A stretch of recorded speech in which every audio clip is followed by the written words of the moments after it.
അങ്കമാലി കോടതിക്ക് സമീപത്ത് പറകുളത്തെ ഒരു വീടിന് തീപിടിച്ച കാര്യം ഞാൻ പ്രേക്ഷകരോട് പറഞ്ഞു. ആ വാർത്ത നമ്മളാണ് ബ്രേക്ക് ചെയ്തതും രാവിലെ. ഇന്ന് രാവിലെയായിരുന്നു സംഭവം. 4 പേർക്ക് ദാരുണ അന്ത്യമുണ്ടായി. ജാതിക്ക ഉണക്കുന്ന ഡ്രയറിൽ വഴി തീപിടിച്ചെന്നാണ് പറയുന്നത്. ഒരാൾ പൊള്ളലോടെ രക്ഷപ്പെട്ടുവെന്നും വാർത്തയുണ്ട്. നമുക്കൊപ്പം ഈ സ്പോട്ടിൽ നിന്ന് ശ്രീകാന്ത് വീണ്ടും ചേരുന്നു. ശ്രീകാന്ത്, ലേറ്റസ്റ്റ് അപ്ഡേറ്റ് എന്താണ് ഈ വാർത്തയുടെ? ഇപ്പോൾ എന്താണ് അവിടെ നടക്കുന്നത്? ഞാനിപ്പോൾ നിൽക്കുന്നത് ഈ പറകുളത്ത് തീപിടുത്തമുണ്ടായ വീട്ടിലാണ്. ഈ മുകളിൽ കാണുന്ന ഈ മുറിയിലാണ് ഈ വീട്ടിൽ ഈ മരിച്ച ആളുകൾ കിടന്നുറങ്ങിയിരുന്നത്. ആ മുറിയിലാണ് തീപിടിച്ചത് എന്നുള്ളതാണ് ഇപ്പോൾ മനസ്സിലാക്കാൻ സാധിക്കുന്നത്. അവിടെ ഇപ്പോൾ പോലീസിന്റെ നേതൃത്വത്തിൽ തുടർ നടപടികൾ നടന്നുകൊണ്ടിരിക്കുകയാണ്. പുലർച്ചെയോടെയാണ് അപകടമുണ്ടായത് എന്ന് മനസ്സിലാക്കുന്നു. അതിനുശേഷം നാട്ടുകാരെ അറിയിച്ചതിനെ തുടർന്ന് ഫയർഫോഴ്സ് അടക്കം സ്ഥലത്തെത്തുകയും ചെയ്തു. ഇതിന്റെ ഷോർട്ട് സർക്യൂട്ട് അല്ല കാരണം എന്നൊരു രീതിയിലേക്ക് പോലീസിന്റെ ഭാഗത്തുനിന്നും ഒരു ബൈറ്റ് നേരത്തെ ഒരു പ്രതികരണം വന്നിട്ടുണ്ടായിരുന്നു. നമുക്ക് ഈ പ്രദേശത്തെ ജനപ്രതിനിധികളടക്കം ഉള്ള ആളുകൾ വന്നിട്ടുണ്ട്. നമുക്ക് അവരോട് തന്നെ ഈ എന്താണ് സംഭവിച്ചത് എന്നടക്കമുള്ള കാര്യങ്ങൾ ചോദിച്ച് മനസ്സിലാക്കാം. ഇന്ന് പുലർച്ചെയോടെയാണ് ഈ സംഭവം ഉണ്ടായത് എന്നുള്ളതാണ് ഏറ്റവും പ്രധാനപ്പെട്ട കാര്യം. ഈ അങ്കമാലി MLA ഇപ്പോൾ നമ്മോടൊപ്പം ചേരുന്നു. റോജി എം. ജോൺ നമ്മോടൊപ്പം ചേരുന്നുണ്ട്. അദ്ദേഹം ഇപ്പോൾ സ്ഥലത്തുണ്ട്. അത് പ്രാഥമിക പരിശോധന ഫോറൻസിക് ഒക്കെ നടത്തി ഇൻക്വസ്റ്റ് നടപടികളും ഫോറൻസിക് പരിശോധനകളൊക്കെ ചെയ്തിട്ടായിരിക്കും അതെടുക്കുക. ഇതെന്താ യഥാർത്ഥത്തിൽ എന്താണ് സംഭവിച്ചത് എന്നുള്ളത് വിശദമായ പരിശോധനയിൽ മാത്രമേ നമുക്ക് അറിയാൻ സാധിക്കുകയുള്ളൂ. പോലീസിന്റെ പ്രാഥമിക പരിശോധനയിൽ അവർ ഷോർട്ട് സർക്യൂട്ടിന്റെ സാധ്യതകളൊന്നും അവർക്ക് കണ്ടെത്താൻ കഴിഞ്ഞിട്ടില്ല. പക്ഷേ അതും നമുക്ക് ആധികാരികമായിട്ട് ഒരു വിദഗ്ധമായിട്ടുള്ള ഫോറൻസിക് പരിശോധനയുടെ അടിസ്ഥാനത്തിൽ മാത്രമേ പറയാൻ സാധിക്കുകയുള്ളൂ ഷോർട്ട് സർക്യൂട്ട് ആണോ അല്ലയോ എന്നുള്ളത്. പക്ഷേ പ്രാഥമികമായിട്ട് അങ്ങനെ സാധ്യതകൾ അവർക്ക് കാണാൻ കഴിഞ്ഞിട്ടില്ല എന്നാണ് പോലീസ് പറയുന്നത്. എന്തായാലും ഇതൊരു മുറിക്കകത്ത് മാത്രം ഉണ്ടായിരിക്കുന്ന ഒരു തീപിടുത്തമാണ്. മുറിക്കകത്ത് തന്നെയാണ് തീ വന്നിരിക്കുന്നത്. മൃതദേഹങ്ങളെല്ലാം ഏതാണ്ട് പൂർണ്ണമായി എന്നുള്ള നിലയിൽ കത്തി കരിഞ്ഞ നിലയിൽ തന്നെയാണ് ഉള്ളത്.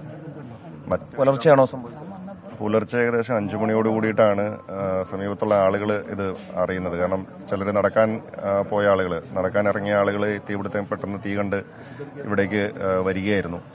അപ്പോൾ അവരാണ് ഇത് ആദ്യമായിട്ട് പുറമേ നിന്ന് കാണുന്നത്. പിന്നെ പത്രം ഇടാൻ വന്ന ആളൊക്കെയാണ് ഇത് ആദ്യമായിട്ട് കാണുന്നത്.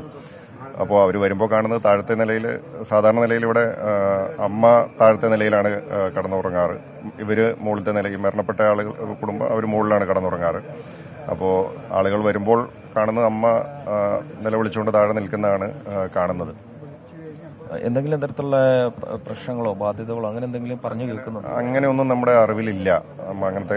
അങ്ങനത്തെ കാരണങ്ങളൊന്നും ആളുകൾക്കാർക്കും അറിയത്തുമില്ല. നമ്മളതൊക്കെ കൂടുതൽ അന്വേഷിച്ച് പരിശോധിച്ച് നമുക്ക് മനസ്സിലാക്കാൻ സാധിക്കും. ഇദ്ദേഹം അങ്കമാലിയിൽ ടൗണിൽ തന്നെയുള്ള ഒരു ചെറുകിട വ്യാപാരിയാണ്. അത് ഭാര്യ ഒരു അധ്യാപികയാണെന്നാണ്. 2 കുട്ടികൾ. മൂത്ത കുട്ടി 3ാം ക്ലാസ്സിൽ പഠിക്കുന്നു. രണ്ടാമത്തെ കുട്ടി LKG UKGയിലോ മറ്റോ പഠിക്കുന്ന കുട്ടിയാണ്. ഇത് ഈ അപകട കാരണം അത് എന്ത് തരത്തിലാണ്, എന്താണ് അപകടത്തിന് കാരണം എന്നുള്ളതിൽ ഇപ്പോഴും ഒരു അവ്യക്തത തുടരുന്നുണ്ട്. ഇത് ആദ്യഘട്ടത്തിൽ പറഞ്ഞു കേട്ടത് ഇവിടെ ഒരു ഡ്രയർ ഉണ്ട്, അത് പൊട്ടിത്തെറിച്ചതോ അതോ ഏതെങ്കിലും തരത്തിൽ അതിൽ നിന്നാകാം തീ പടർന്നത് എന്നൊരു അഭ്യൂഹം ഉണ്ടായിരുന്നു. പക്ഷെ അതല്ല എന്നുള്ളതാണ് ഇപ്പോൾ മനസ്സിലാകുന്നത്. ഈ ഡ്രയറിൽ നിന്നല്ല ഇത്തരത്തിലൊരു പ്രശ്നമുണ്ടായത് എന്നാണ് മനസ്സിലാക്കാൻ സാധിക്കുന്നത്. നേരെ മറിച്ച് ഈ മുറിക്കുള്ളിൽ മാത്രമാണ് തീപിടുത്തമുണ്ടായത്, ഈ മുറിക്കുള്ളിൽ നിന്ന് മാത്രമാണ് തീ പടർന്നത് എന്നുള്ള കാര്യവും മനസ്സിലാക്കാൻ സാധിക്കുന്നുണ്ട്. നമുക്ക് ഈ പ്രദേശത്തുള്ള ആരുടെയെങ്കിലും ഒരു പ്രതികരണം കൂടി എടുക്കാം. ചേട്ടാ, ഇത് എപ്പോഴായിരുന്നു ഈ സംഭവം ഉണ്ടായത്? കാണുന്നത് 5:10 5:10 ഞാൻ കാണുമ്പോൾ ഞാൻ റോഡിലൂടെ, എനിക്ക് പത്രത്തിന്റെ ഇതുണ്ട്, ഞാൻ പത്രത്തിന്റെ ഏജൻസിയും കൂടെ ഉള്ളത്, പത്രം എടുക്കാൻ പോകുന്നതാണ്. ആ ടൈമിൽ മുകൾ ഭാഗം മൊത്തം കത്തുന്നതായിട്ട്, അപ്പോൾ ഈ ജാതിയുമേ വെട്ട വ്യത്യാസം കണ്ടിട്ടാണ് ഞാൻ അവിടെ പയ്യെ നിർത്തി നോക്കുന്നത്. അപ്പോൾ മുകൾ ഭാഗം മൊത്തം കത്തിക്കൊണ്ടിരിക്കുക, മുകളിലെ നില മൊത്തമായിട്ട് കത്തിക്കൊണ്ടിരിക്കുക. ഞാനപ്പോൾ വണ്ടി അവിടെ നിർത്തി കഴിഞ്ഞപ്പോൾ നമുക്ക് അങ്ങോട്ട് ഒരു അമ്മയുടെ നിലവിളി കേൾക്കുന്നുണ്ട്. അപ്പോൾ എന്താ സംഭവം? തൊട്ടടുത്ത് അയൽ വെക്കുന്ന ജ്യേഷ്ഠനെ വിളിച്ചു, പുള്ളിയും കൂടി വന്നു. പുള്ളി നേരെ പോയി നോക്കുമ്പോൾ ഡോറ് തുറക്കാൻ ശ്രമിച്ചു, പക്ഷേ ഡോറ് ഒരു കാരണവശാലും തുറക്കാൻ പറ്റുന്നില്ല. ഡോർ അത്രയേറെ ബ്ലോക്കായിട്ടിരിക്കുകയായിരുന്നു. അപ്പോൾ ഇവർ പണിക്കാരവിടെ ഉണ്ട്. അമ്മ എനിക്ക് തോന്നുന്നു 4 മണിക്ക് പ്രാർത്ഥിക്കാൻ എനിക്ക് എന്നാണ് പറയണേ. ആ എൻ്റെ സമയത്ത് പുള്ളി അഴയമ്മ കിടക്കുന്ന തുണികൾക്കായിട്ട് തീ പിടിക്കുന്ന കണ്ടിട്ട് ഇവിടെ ഇരുന്ന പണിക്കാരനെ വിളിച്ചു. ആ പണിക്കാരനെ വിളിച്ച് അവനും കൂടി വന്നിട്ട് അവൻ കുറച്ചു നേരം പുറത്തുനിന്ന് ആരും വിളിച്ചു എന്ന് പറഞ്ഞു. ഇവരായ എല്ലാവരും ഉറക്കത്തിലാണല്ലോ. അതിനുശേഷം അവൻ കൂടി വെള്ളം കോരി ഒഴിച്ച് കുറേ വെള്ളം അപ്പുറത്ത് ബാക്ക് സൈഡിലാണ് വെച്ചിട്ടുണ്ട്. പക്ഷേ ഡോറ് എങ്ങനെയോ ഫുൾ ബ്ലോക്കാണ്. ഡോറ് തുറക്കാൻ, പിന്നെ അത് മാത്രമല്ല ഇവർക്ക് ആർക്കും ഡോറ് തുറക്കാൻ പറ്റിയിട്ടില്ല എന്നുള്ളതാണ് അകത്തുനിന്ന്. അപ്പോൾ ഇത് നമ്മളുടെ കാഴ്ചപ്പാടിൽ ഇപ്പോൾ ഇന്നലെ ഇടിവെട്ടോ മറ്റു പ്രശ്നങ്ങളൊന്നും ഉണ്ടായിട്ടില്ല. ഒരു പക്ഷേ ഫോൺ കത്തുപിടിക്കാൻ സാധ്യതയുണ്ട് ചിലപ്പോൾ. ഇനി അങ്ങനെയെങ്കിലും ഫോൺ കത്തുപിടിച്ച് ബെഡിന് തീ പിടിച്ചാൽ കിട്ടുന്നുണ്ടായില്ല. അല്ല, ഇറങ്ങുന്ന സമയത്ത് മൊത്തം കത്തി ആ സമയത്ത്. അപ്പോൾ ഒന്നുകിൽ ഇദ്ദേഹത്തിന് ഈ ഇത്തരം തീ പിടിച്ചപ്പോൾ 2 കുട്ടികളും കൂടി ഉണ്ടല്ലോ, ഡോറ് ലോക്ക് ചെയ്തിരുന്നു എന്ന് മാത്രമല്ല പുള്ളിക്ക് പുറത്തേക്ക് ഇറങ്ങാൻ ആ ഡോറ് തുറക്കാൻ പറ്റിയിട്ടില്ല. ഡോറ് ജാമായിരിക്കായിരുന്നു. ഡോറ് ജാമായി തുറക്കാൻ പറ്റില്ല. അത് അങ്ങനെ ഇടിച്ചപ്പോഴത്തേക്ക് ഞാൻ കയറിയിരുന്നില്ല.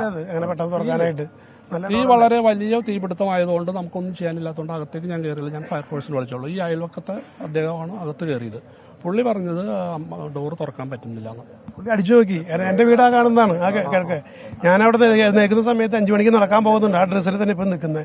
എഴുക്കുന്ന സമയത്ത് എലിയാസനെ വിളിച്ചു. പക്ഷേ ആ സമയത്ത് ഞാൻ ഫോൺ ഉള്ളിൽ വെച്ചേക്കായിരുന്നു.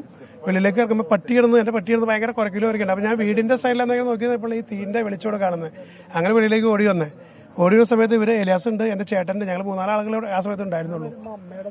അമ്മ ഒന്ന് തലത്തേക്ക് പറയുന്നത് 4 മണിക്ക് ഞാൻ എഴുന്നേറ്റ് കഴിഞ്ഞിട്ട് പ്രാർത്ഥിക്കാൻ എഴുന്നേറ്റാണ്. എന്താ സംഭവിച്ചെന്ന് അറിയാൻ പാടില്ല. പുള്ളിക്കാരത്തി മുകളിൽ പോയി നോക്കി. അങ്ങനെ അമ്മേനെ കൊണ്ട് ഞങ്ങൾ ആ വീട്ടിൽ ഇരുത്തിയിട്ടുണ്ട്. എല്ലാവരും വന്നിട്ടുണ്ട്. പിന്നെ ഒരു ചേട്ടൻ താമസിക്കുന്നത് പടത്തിനപ്പുറമാണ്. ആ സമയത്ത് ഫോണും വിളിച്ചിട്ട് നമ്മുടെ ആ ടെൻഷൻ കൊണ്ടായിരിക്കും ഫോൺ എടുത്തിട്ടും പലവരും കിട്ടുന്നില്ല.